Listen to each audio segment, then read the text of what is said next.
इनमें से किसने बिहारी सतसई के प्रत्येक दोहे पर सवैये की रचना की थी? लाल कवि, कृष्ण कवि, नृपशंभु या बेनी कवि? सही उत्तर है कृष्ण कवि। कृष्ण कवि ने बिहारी सतसई के प्रत्येक दोहे पर सवैया रचा था। कृष्ण कवि के जीवन के बारे में ज्यादा जानकारी उपलब्ध नहीं है। ये बिहारी सतसई की सबसे पहली काव्यात्मक टीका करने वाले व्यक्ति के रूप में ही प्रसिद्ध हैं।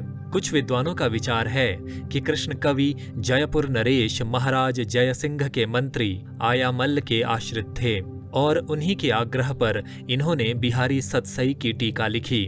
कुछ अन्य विद्वान कृष्ण कवि को बिहारी का पुत्र भी मानते हैं, लेकिन इसका कोई प्रमाण नहीं प्राप्त होता। यदि ये बिहारी के पुत्र होते तो अपने ग्रंथ में कहीं न कहीं अवश्य संकेत देते। कृष्ण कवि के द्वारा लिखित दो ही ग्रंथ ज्ञात हुए हैं, बिहारी सतसई की टीका और विदुर प्रजागर। इनसे इनका समय 1720 ईस्वी के आसपास का सिद्ध होता है। इनकी बिहारी सतसई की कवित्त सवैयाबद्ध टीका वास्तव में बहुत रोचक है। उसमें सतसई के दोहों में प्रकट किए गए भावों का पल्लवन हुआ है। इस टीका के छंदों से ऐसा ज्ञात होता है कि कृष्ण कवि ने और रचनाएं भी की होंगी, लेकिन वे प्राप्त नहीं हैं। कृष्ण कवि के विषय में आचार्य शुक्ल का कथन है, इनकी भाषा सरल और चलती है तथा अनुप्रास आदि की ओर बहुत कम झुकी है।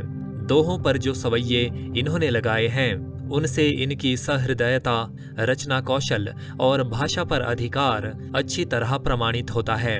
कविवर बिहारी का एक दोहा इस प्रकार है, शीस मुकुट कटिकाछनी कर मुरली उर्माल, इह बानक मो मन बसो सदा बिहारी लाल।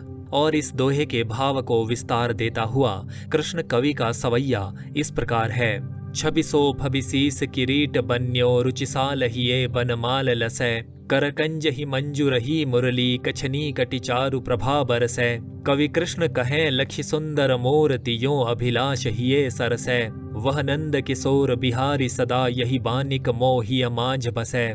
बिहारी का एक और दोहा इस प्रकार है, थोरे ई गुण रीझते बिसराई वह बानी, तुम हो कान्ह मनौ भय आजु काल के दानी। इस दोहे पर आधारित कृष्ण कवि का सवैया इस प्रकार है, हुए अति आरत में बनती बहुबार करी करुणा रस भीनी, कृष्ण कृपा निधि दीन के बंधु सुनी असुनी तुम काहे को कीनी, रीझते रंचक ही गुण सो वह बानी बिसारी मनो अब दीनी, जानी परी तुम हु हरिजू कलिकाल के दानिन की गति लीनी।